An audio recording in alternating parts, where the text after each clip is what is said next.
대해서 준비했습니다. 말씀을 듣고 난 후에 우리 귀한 찬양으로 하나님께 영광 돌리도록 하겠습니다. 오늘은 부활주일입니다. 부활의 첫 열매가 되신 날입니다. 예수님께서 십자가의 사랑을 품으시고 다시 살아나신 날입니다. 우리 주님께서 죄와 사망과 사탄의 모든 권세를 깨뜨리신 날입니다. 부활의 아침, 예배 참여 여러분 모두에게 부활의 기쁨과 감격이 충만하시기를 주의 이름으로 축복합니다. 옆에 계신 분과 함께 인사하면 좋겠습니다. 우리 주님 바로 당신을 위해 부활하셨습니다.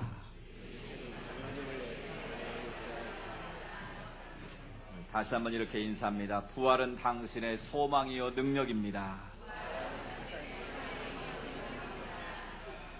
여러분 정말 그렇게 믿으십니까? 부활은 우리의 소망이요 우리의 능력인 줄로 믿습니다. 만약 그리스도의 부활이 없다면 사도 바울은 그렇게 고백합니다. 만일 그리스도께서 다시 살지 못하셨다면 우리의 전하는 것도 전파하는 것도 헛것이요 너희의 믿음도 헛것이다. 즉 부활이 없는 기독교 신앙은 존재할 수 없다는 사실을 강조하고 있습니다. 여러분 이 세상에서 가장 불행한 사람이 누구이겠습니까? 몸이 약한 사람이겠습니까? 재정적으로 가난한 사람이겠습니까? 아니면 자식복이 없는 사람이겠습니까? 여러분 이 세상에서 가장 불행한 사람 바로 내일이 없는 사람입니다. 내일에 대한 소망이 없는 사람 불행한 사람입니다. 그 중에서 더 불행한 사람이 누구이겠습니까? 죽음 이후에 하나님 나라 천국이 있다는 사실을 깨닫지 못하고 살아가는 자들, 어쩌면 가장 불쌍한 인생들이라고 말할 수 있습니다. 우리 인생은 내일을 알 수 없는 존재입니다. 그런 적이 있지 않습니까? 하루살이하고 메뚜기가 하루 종일 재밌게 놀다가 메뚜기가 말합니다. 야, 오늘은 그만 놀고 저녁 때 됐으니 내일 다시 놀자. 그때 하루살이가 말합니다. 내일이 뭔데? 하루살이는 내일을 살아본 적이 없기에 내일을 알 수가 없습니다. 근데 메뚜기가 그 다음날 이제 놀고 있는데 개구리를 만났습니다. 개구리와 한참 놀다가 이제 가을이 됐습니다. 그때 개구리가 말합니다. 메뚜기야, 이제 올해 그만 놀고 내년에 다시 만나서 놀자. 그랬더니 메뚜기가 말합니다. 내년이 뭔데? 메뚜기는 내년을 살아보지 못했기에 내년을 모르는 것입니다. 여러분 우리 인생이 그렇습니다. 하루살이가 내일을 모르고 메뚜기가 내년을 모르는 것처럼 우리 인생은 하루 앞을 모르고 내일을 모르고 1년을 모르는 것이죠. 아니 한 치 앞도 모르고 살아가는 것이 우리 인생인 것입니다. 그런 인생 가운데 우리가 내일에 대한 소망이 없다면, 죽음 이후에 하나님 나라 천국에 대한 소망이 없다면, 즉 부활의 믿음과 부활의 소망이 없다면 얼마나 불쌍한 인생이겠습니까? 그래서 사도 바울은 우리에게 이렇게 말합니다. 사망아 너희 승리가 어디 있느냐? 사망아 네가 쏘는 것이 어디 있느냐? 사망이 쏘는 것은 죄요 죄의 권능은 율법이라. 우리 주 예수 그리스도로 말미암아 우리에게 승리를 주신 하나님께 감사하노라. 아멘. 우리 주님은 사망의 권세를 이기셨습니다. 우리 주님은 사단의 권세를 깨뜨리셨습니다. 우리 주님은 죄의 모든 억압과 사슬에서 우리를 자유케 하셨습니다. 이것이 바로 부활입니다. 이것이 바로 부활의 능력입니다. 우리가 그리스도인으로서 부활의 소망과 부활의 능력을 더듬지 못하고 신앙생활하는 것만큼 불행한 일도 없을 것입니다. 그래서 부활은 부활절에만 기억되는 것이 아니라 우리의 매일매일의 삶 속에서 우리에게 다가오시는 부활의 주님을 만나고 그 부활의 주님과 함께 새로운 꿈과 미래를 향해서 믿음으로 달려가야 될 줄로 믿습니다. 로마에 가면 카타콤베라는 곳이 있습니다. 로마의 외곽에 가면 석회암 지역인데 땅이 잘 파지는 곳입니다. 이 석회암 지역에 물이 묻게 되면 이 굳어서 단단한 시멘트 콘크리트와 같이 됩니다. 초대교회 성도는 예수를 믿기만 하면 잡히면 죽었습니다. 때로는 사자굴에 던져지기도 했고 원형 경기장에 굶주린 사자들의 밥이 되기도 했습니다. 심지어 예수 믿는 자들을 잡아다가 죽여서 몸에 씨를 칭칭 감아서 기름에 담가두었다가 로마 원형 경기장에 횃불로 쓸 정도로 잔인하게 믿는 자들을 죽였습니다. 그래서 예수를 믿는 사람들은 카타콤베에 그 석회암 동굴 지역을 파고 들어가서 그 속에서 목숨을 걸고 신앙을 지켰습니다. 지금도 그곳에 가면 그곳에서 죽은 사람들의 무덤이 그 동굴 안에 있습니다. 그곳에서 태어나서 그곳에 죽은 사람들이 있습니다. 왜 그들이 그토록 처참하게 그 석회암 동굴 속에서 햇볕도 보지 못하고 살면서도 끝까지 신앙을 지켰을까요? 초대교회 순교 여행 가운데 들려오는 이야기입니다. 어느 날 로마의 군인들이 갑자기 카타콤을 습격을 합니다. 마침 나왔던 몇 사람들이 체포가 됐습니다. 그래서 다시는 예수를 믿지 못하도록 하기 위해서 로마의 군인들이 그 잡힌 몇 사람을 그 카타콤 동굴 앞에 십자가에 매달아 놓고 갔습니다. 밤이 깊었습니다. 적막한 가운데 그 달린 십자가에 달린 사람들의 신음소리가 들립니다. 그때 카타콤배 안에 있던 가족들이 또 믿음의 사람들이 나와서 그 십자가 주변을 감쌉니다. 그 가족들이 살아난 남편을 보고 살아난 그 아빠를 보고 흐느끼며 울기 시작합니다. 그때 십자가에 달려있던 그 아버지가 그렇게 말합니다. 얘들아, 예수님을 믿는 사람들은 이런 아픔과 고통 때문에 우는 것이 아니란다. 비록 내가 지금 고통 가운데 죽어가고 있지만 너희들 절대로 믿음을 버리면 안 된다. 나는 오늘 죽을 수 있지만, 나는 오늘 십자가이신 예수님과 함께 이 세상을 떠날 수 있지만 나는 다시 너희를 만날 수 있다는 소망이 있지 않니? 언젠가 너희와 내가 다시 천국에서 만날 수 있다는 그 부활의 소망이 있지 않니? 나는 이제 먼저 간다. 너희들 끝까지 믿음 지켜서 부활의 주님 다시 오실 때에 우리 저 천국에서 다시 만나자. 십자가에 달려 죽으면서도 끝까지 배교하지 말고 십자가의 신앙을 지킬 것을 강조하는 그런 초대교회 순교 역사에 나오는 이야기입니다. 왜 그토록 처절한 십자가의 아픔과 고통을 당하면서도 예수를 부인하지 않고 그 죽음 앞에서조차도 그런 신앙 고백을 할 수 있었겠습니까? 바로 내일의 소망이 있기 때문입니다. 부활의 소망이 있음을 믿었기 때문입니다. 비록 내가 예수의 오늘 죽지만 부활의 주님 다시 오시는 그날 내가 저 천국에서 살아가는 가족들을 다시 만날 수 있다는, 주님을 배울 수 있다는 부활의 산 소망이 있기에 그들은 죽음마저도 기꺼이 내놓을 수 있었던 것입니다. 그러므로 오늘 우리에게도 부활신앙의 회복은 너무나 중요합니다. 부활절에만 기억되는 부활이 아니라 매일매일 우리 삶 속에 다가오시는 부활의 주님을 만나서 그 주님과 함께 이 세상을 힘있게 살아가는 것이 우리 성도의 모습이 되어야 될 줄로 믿습니다. 오늘 우리가 봉독한 말씀은 부활하신 주님께서 제자들을 찾아오시는 내용이 되겠습니다. 제자들은 두려워 떨고 있습니다. 두려워 떨고 방문을 걸어 잠그고 숨어 있습니다. 왜 그랬을까요?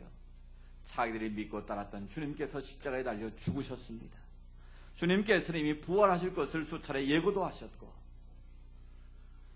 또 다락방 강화, 다락방 설교로 알려진 요한복음 14장부터 16장까지 살아난 제자들 앞에 두시고 마지막 설교를 행하셨습니다. 그 마지막 설교의 첫 장면과 마지막 장면은 이렇습니다. 요한복음 14장 1절에서 예수님은 제자들에게 이렇게 말씀하십니다. 너희는 마음에 근심하지 말라. 하나님을 믿으니 또 나를 믿으라. 이 말씀을 하기 직전의 상황을 보면 예수님께서 십자가에 달려 고난당하시고 죽으실 것을 말씀하십니다. 그리고 살아난 제자들이 자신을 배신하고 도망칠 것까지도 말씀하십니다. 그리고 나서 하신 설교의 첫 번째 일성이 바로 너희는 마음에 근심하지 말아라. 하나님을 믿으니 또 나를 믿으라고 말씀하십니다. 너에게 지금 믿음이 필요하다는 것이죠. 너희가 두려워하지 말고 근심하지 말고 염려하지 말고 하나님을 확실하게 붙잡으라고 강조하십니다. 그리고 다락방 설교의 마지막 말씀이 바로 이렇습니다. 요한복음 16장 33절에 보시면 같이 한번 읽어보실까요? 이것을 너에게 이르는 것은 너희로 내 안에서 평안을 누리게 하려 함이라. 세상에서는 너희가 환난을 당하나 담대하라. 내가 세상을 이기었노라. 아멘. 주님은 이미 십자가를 지시기 전에 이렇게 말씀하셨습니다. 너희로 내 안에서 평안을 누리게 하기 위해서 내가 십자가에 달려 죽게 될 것이다. 너희가 비록 세상에서는 환난을 당하게 될 것이지만 담대하라. 내가 세상을 이미 이겼노라. 아멘. 십자가의 처절한 고통이 앞에 놓여 있지만 주님께서는 내가 이미 세상을 이겼다고 말씀하십니다. 내가 이미 죄와 사망과 사단의 권세를 이겼다고 선언하셨습니다. 앞으로 이길 것이 아니라 이미 이겼다고 완료형으로 선포하셨다는 것을 기억하십시오. 바로 너희 제자들도 비록 예수님 때문에 나 때문에 세상에서 환난을 당할지 모르지만 그때도 담대하라는 것입니다. 바로 나를 통해서 이겨놓은 그 싸움에 너희들도 함께 동참하자고 격려하신 것이지요. 그런데 제자들은 어떻습니까?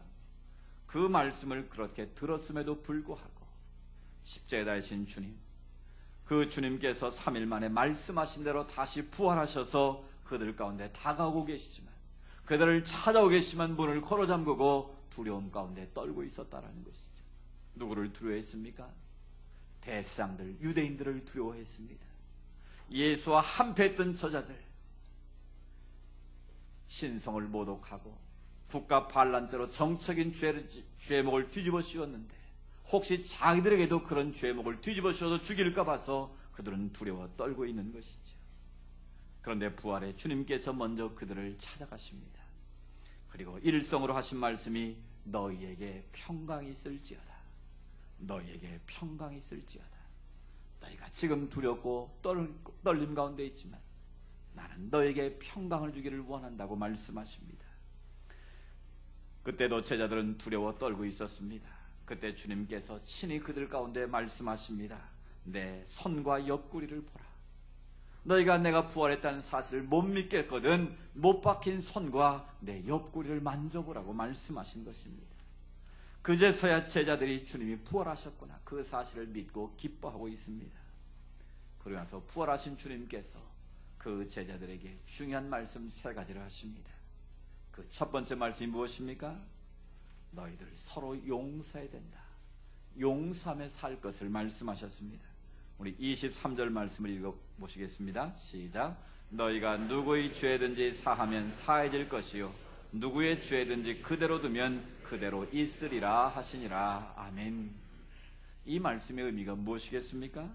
누구의 죄든지 용서를 하게 되면 그 죄가 없어지지만 너희가 용서의 삶을 살지 않고 그걸 쌓아두게 되면 그 죄가 그대로 남아있다라는 거예요.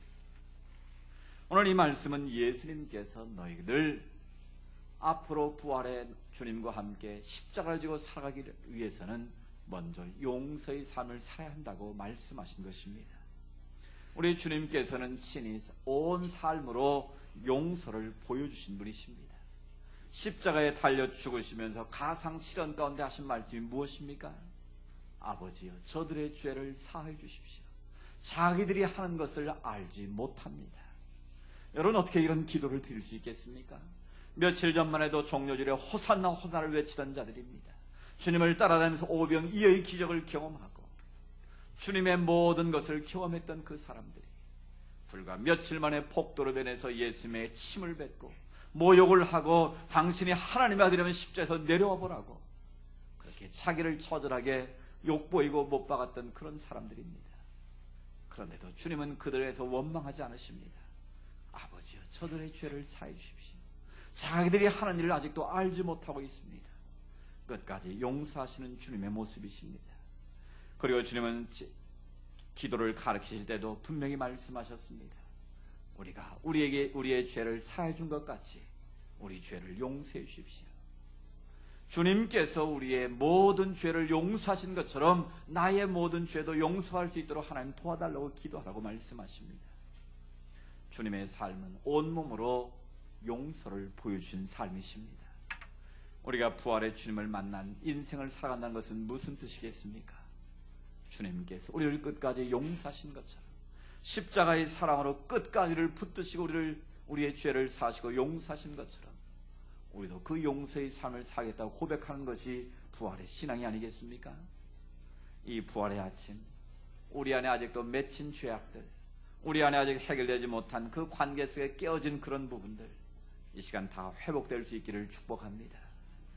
내가 아직 미워하고 있는 사람, 내가 아직 손 내밀지 못하고 용서하는 그 사람이 있다면 주님께서 우리에게 다가오셔서 그 죄를 용서하신 것처럼 우리도 서로 용서하며 사랑 안에 하나 될 수 있기를 축복합니다.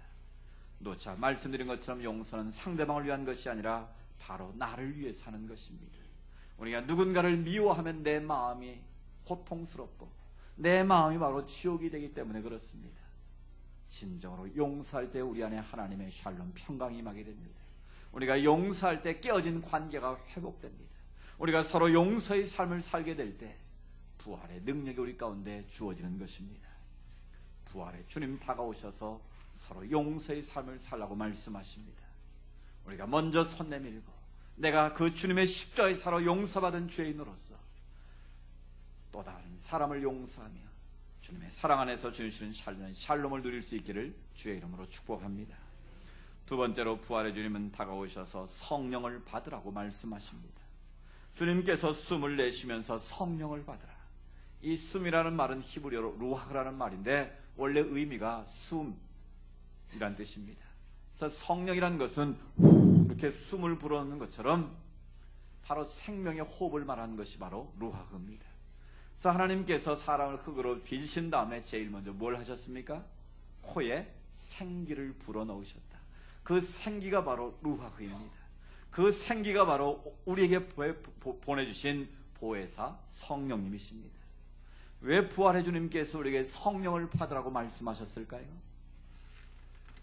우리가 아무리 육신의 생명을 가지고 살고 있지만 우리가 하나님의 영의 지배를 받지 못하면, 하나님의 영의 삶에 지배를 받고 살지 못하면 우리의 삶은 넘어질 수밖에 없기 때문에 그렇습니다.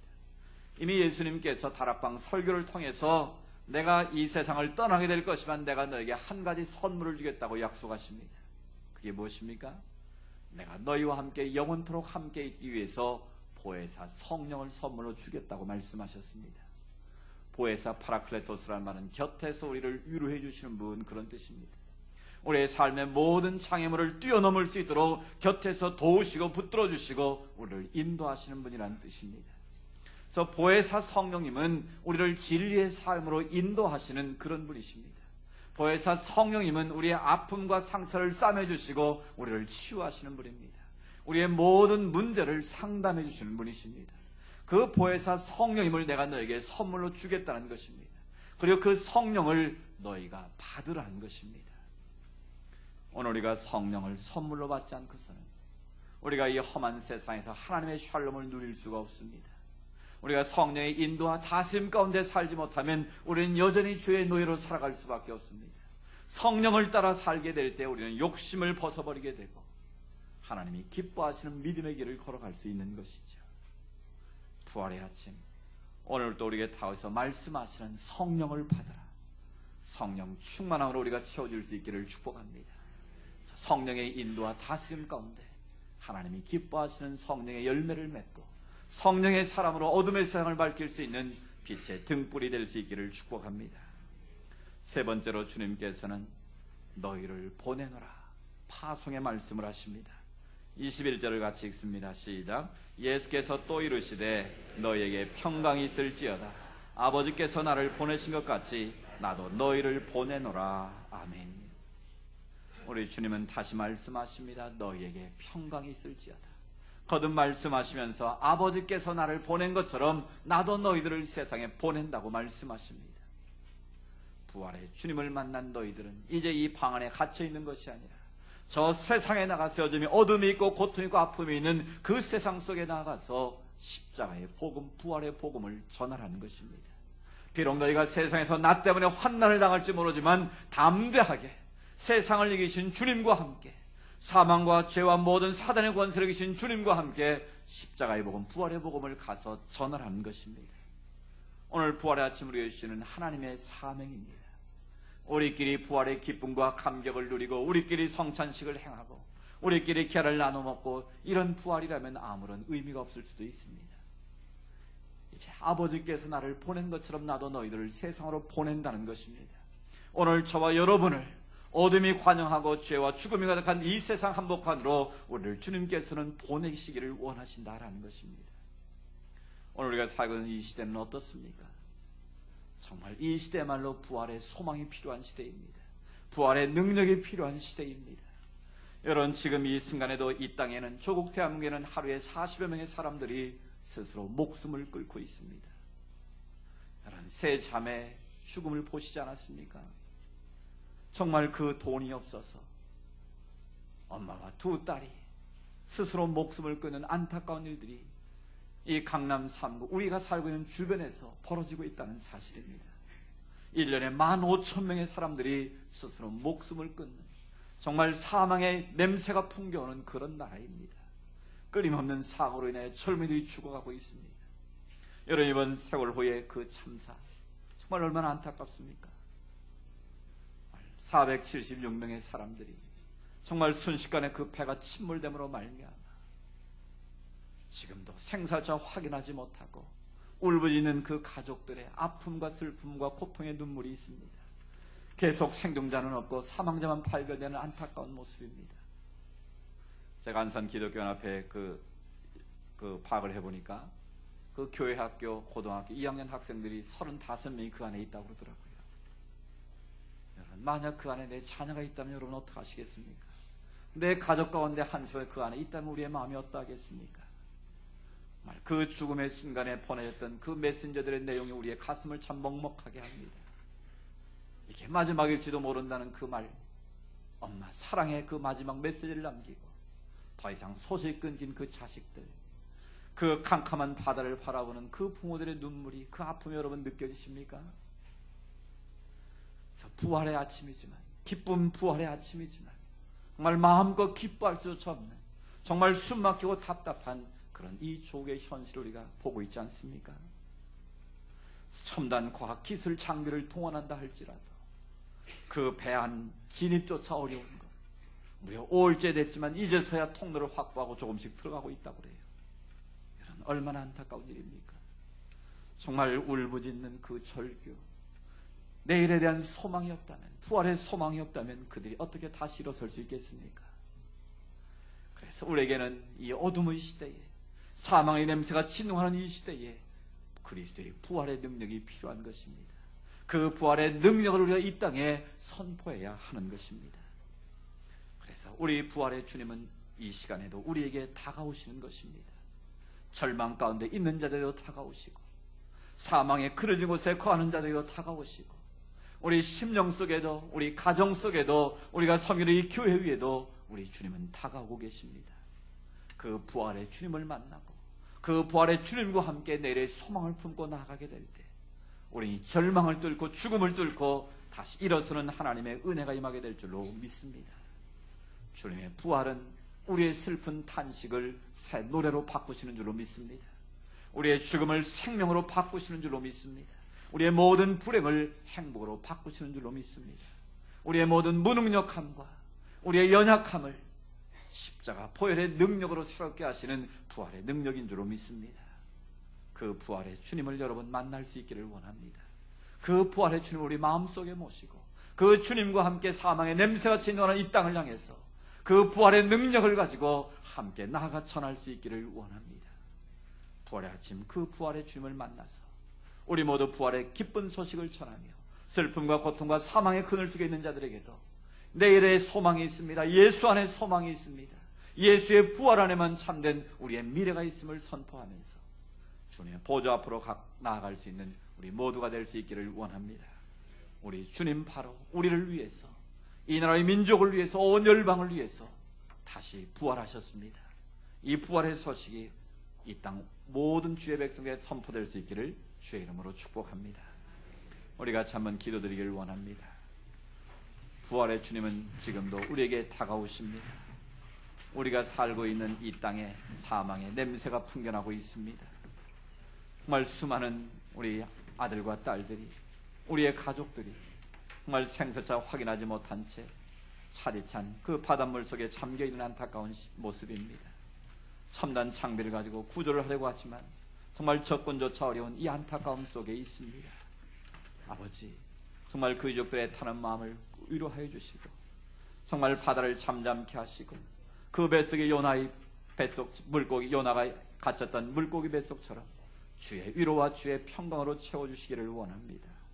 그 가족들의 눈물을 닦아주시고 부활의 주님께서 다가오셔 그들 가운데 내일의 소망을 주시기를 원합니다. 부활의 소망을 품고 다시 일어설 수 있도록 하나님 은혜 베풀어 주시기를 원합니다. 그들 가운데 주님의 위로와 평화가 임하기를 원하면서 또 우리 아픔과 고통과 슬픔의 자리에도 주님의 부활의 능력이 임하여서 위로받고 다시 한번 소망을 가지고 일어설 수 있도록 도와달라고 우리 같이 한번 기도하기를 원합니다. 오 자비로우신 아버지 하나님,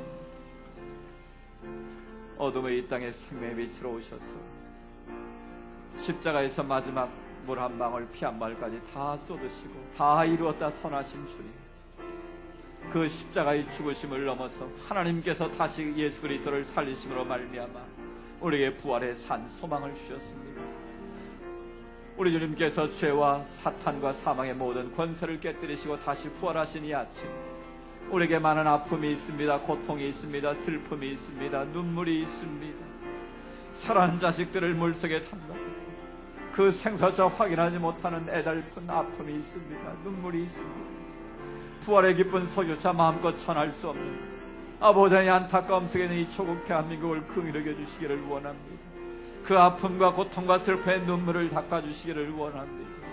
풍랑이는 바다를 잠잠케 하신 아버지 하나님, 속히 그 바다를 잠잠케 하셔서 아버지는 안전하게 구조가 이루어질 수 있도록 도와주시고, 물고기 뱃속에 있던 요나처럼 그 뱃속을 아버지 하나님께서 주의 평화와 주의 긍휼로 채워주셔서 아버지 하나님 한 생명에도 살아날 수 있도록, 아버지 하나님의 긍휼하심의 은총을 경험할 수 있도록 하나님 도우시고 인도하여 주시기를 원합니다. 우리의 힘과 우리의 능력은 아무것도 없었음을 믿습니다. 오직 부활의 주님만이, 부활의 능력만이 우리를 살리시고 우리를 구원할 수 있음을 다시 한번 믿기에 우리가 겸허하게 주님 앞에 엎드려 눈물로 간구합니다. 아버지 하나님 그들을 긍휼히 여겨주시옵소서. 아버지 하나님 불쌍히 해주시옵소서. 목숨 걸고 구조하는 모든 아버지의 대원들도 지켜주시고 아버지는 그들에게 믿음의 탐력과 용기 주셔서 아무런 희생장 없이 잘 감당할 수 있도록 하나님이여 도우시고 인도하여 주옵소서. 그들 모두에게도 주의 이루와 주의 평강이 임하게 하시고 하늘의 소망으로 채우셔서 이 아픔을 딛고 넉넉히 일어날 수 있도록 하나님이여 도우시고 인도하여 주옵소서.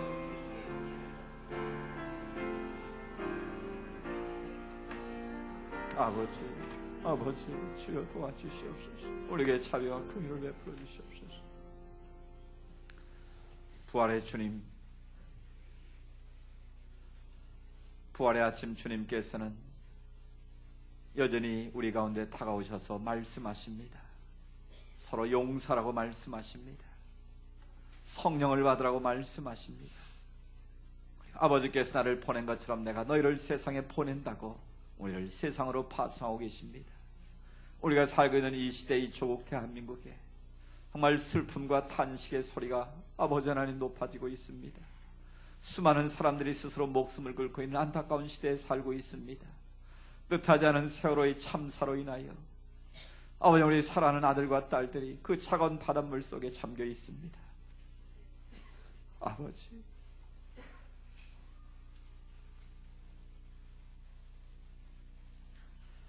풍랑에는 바다를 잠잠케 하신 아버지 하나님께서 그 바다를 잠잠케 하시고 물고기 뱃속에 있던 요나를 하나님이 지켜주셨던 것처럼 그 생명 한 생명이라도 주님 지켜주시기를 원합니다. 하나님의 위로와 하나님의 평강이 그들 가운데 임하기를 원합니다. 부활의 산 소망으로 그들이 다시 일어설 수 있기를 원합니다. 하나님 도와주옵소서. 우리가 부활의 능력이 없다면, 부활의 소망이 없다면 우리가 믿는 믿음이 무슨 소용이 있겠습니까? 부활의 아침 우리에게 다가오시는 그 주님의 능력을 다시 한번 붙잡게 하시고 우리의 슬픔의 눈물을 닦아주시고 우리의 사망의 냄새를 생명의 냄새로 바꿔주시는 부활의 능력이 우리 모두에게 임하게 하여 주시옵소서. 주님을 사랑합니다. 주님의 이름을 높여드립니다. 부활의 천절마가 되신 주님께서 우리의 마음을 위로하시고 이 조국 땅의 모든 슬픔 당한 자들의 눈물을 닦아주시고 부활의 산 소망 가지고 다시 일어설 수 있도록 은혜 베풀어 주시옵소서. 부활의 영원한 산 소망이 되시는 예수 그리스도의 이름으로 기도드리옵나이다. 우리 상대가 준비한 우리 칸타타, 부활절 칸타타로 하나님께 영광 돌리겠습니다.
성교 오케스트라와 할렐루야 찬양대 한 달이 넘도록 이렇게 새로운 곡을 열심히 준비해서 오늘 하나님께 영광 돌렸습니다.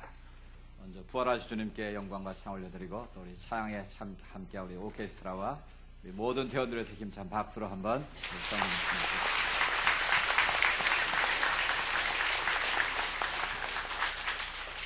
다 같이 일어나셔서 파송의 창 165장 주님께 영광 1절 부르고 예배를 마치도록 하겠습니다.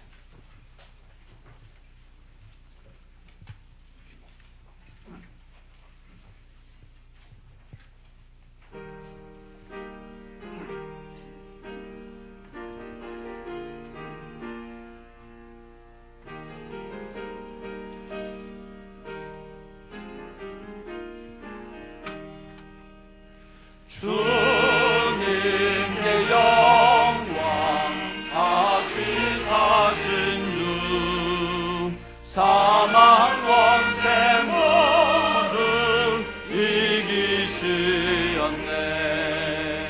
흰 옷 입은 천사 돌을 옮겼고 누셨던 곳은 비어 있었네. 주님께 영광 하시사신 주 사망 권세 모두 이기시었네.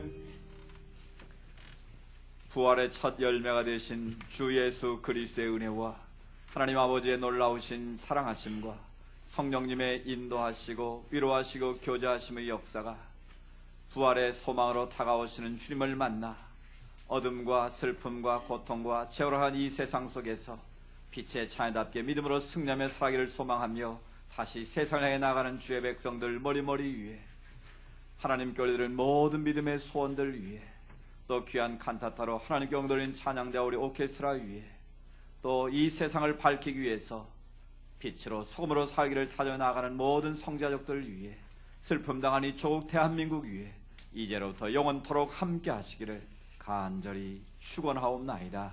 아멘.